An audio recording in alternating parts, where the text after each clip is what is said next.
Oi, gente, vamos gravar aqui, falar agora o primeiro vídeo. Eu acho que eu vou fazer 2 vídeos para dividir esse assunto.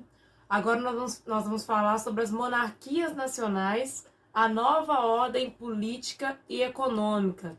Como sempre, vai estar passando aqui para vocês do lado alguns slides, ok? Então, antes de começar esse vídeo, responda a pergunta: o que é uma monarquia? O que é uma monarquia nacional? Isso é o início de tudo, né? E depois também vamos fazer o seguinte questionamento: é nova para quem essa nova ordem, né? Então vamos responder? Gente, primeiro, o que é uma monarquia? Monarquia, gente, é uma forma de governo em que todos os poderes estão nas mãos do rei. Ele é o executivo, o legislativo, o judiciário. Tudo. Há uma centralização, um absolutismo em torno do rei. Ele é o poder absoluto, né? E esse governo é vitalício e hereditário. O que isso quer dizer? Que ele governa até a sua morte e quem herda o trono é alguém da família, né? Um herdeiro. O seu poder é um desígnio de Deus, divino, ou seja, ele é o próprio representante de Deus na terra. Por isso, inquestionável, né? O rei é o próprio Estado, ele é a personificação do Estado, né? É inseparável. Então, se você questiona o Estado, você está questionando o rei. Se está questionando o rei, está questionando o seu próprio Estado, né? Por isso, ele é absolutista. É o poder absoluto na figura do rei.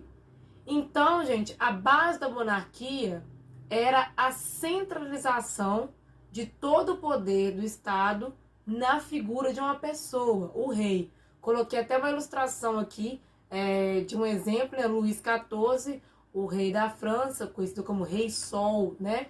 Mostrando toda a sua pompa e circunstância de rei, de absolutista, para vocês terem uma noção aí. Gente, eu disse ali que é uma nova ordem política e econômica. Nova. Novidade para quem? Essa aqui que está mostrando para vocês é uma pirâmide social. Eu usei aqui uma pirâmide do caso francês, que vocês vão ver para frente no 8º ano da Revolução Francesa. Mas eu vou usar ela para ilustrar e exemplificar o que eu vou falar agora. Bem, é uma pirâmide social típica desse período em que as monarquias se consolidaram. Note que os privilegiados da época do feudalismo seguem sendo os mesmos. E os mais pobres, ainda mais pobres. Por isso, a gente pode dizer que essa nova ordem, ela na verdade não é tão nova assim, ok? Então vamos falar agora sobre Vamos continuar, né? Na verdade, agora que você já já esclareceu sobre esses 2 questionamentos que eu coloquei no início do vídeo, acompanhe agora o resto do vídeo tendo tudo isso em mente.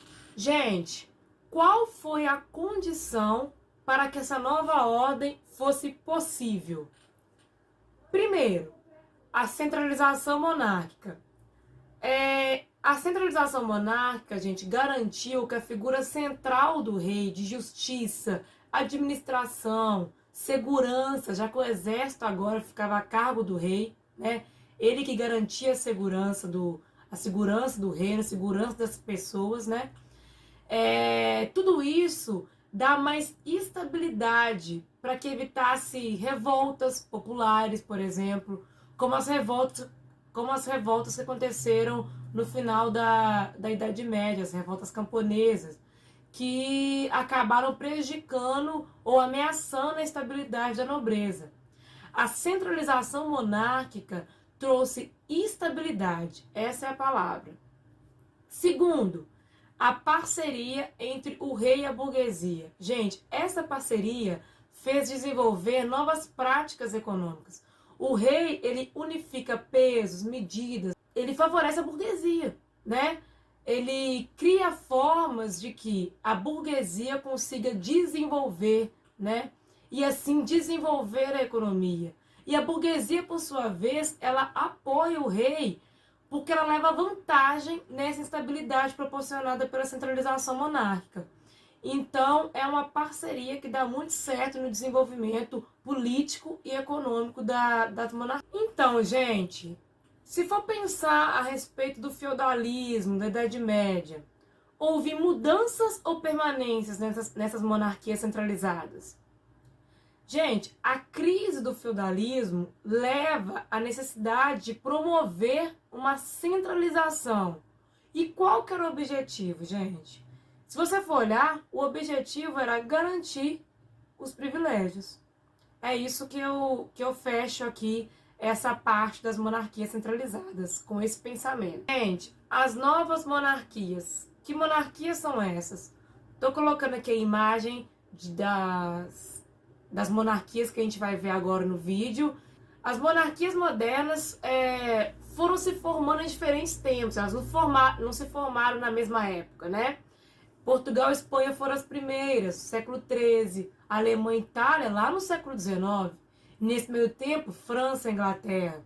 Então elas não se formaram numa mesma época, elas se formaram de acordo com cada contexto pela Europa fora, tá?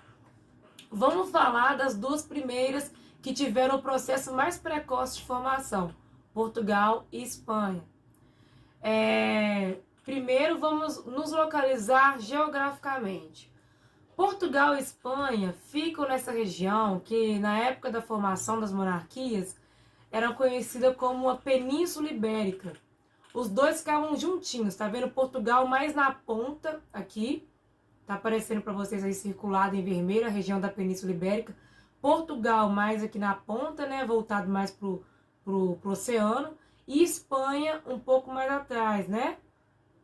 Mais pro lado do continente, tá vendo? Então os dois estão agarradinhos. Geograficamente isso mostra muita coisa, porque vocês estão vendo que essa proximidade deles vai gerar algumas disputas. Mas espera um pouquinho aí. Antes, olha aqui também o norte da África, aqui abaixo da Península Ibérica. Essa parte da Europa, tá vendo?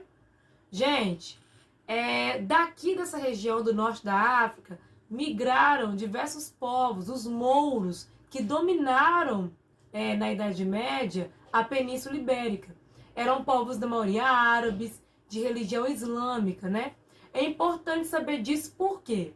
Porque a partir da expulsão dos mouros é que se dá o início das monarquias cristãs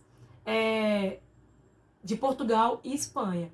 Então, é o que a gente chama da luta de reconquista, quando os cristãos retomam esse território. Aí, a partir desse processo que as monarquias começam a se formar, as monarquias centralizadas modernas, ok? Então, agora que vocês já entenderam essa relação geográfica entre Portugal e Espanha, você vai entender por que eles chegaram ao ponto de disputar, né, em forma de guerra.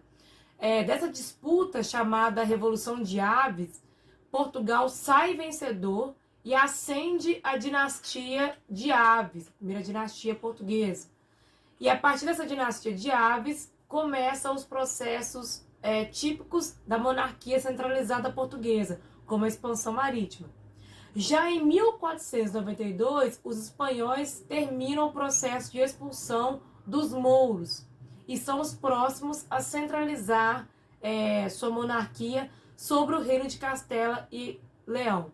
Então, da união desses dois reinos que tem aí as primeiras dinastias da Espanha e Portugal. Vocês percebem, então, que o surgimento dessas duas monarquias, eles têm relação entre elas. Gente, vamos à França e à Inglaterra?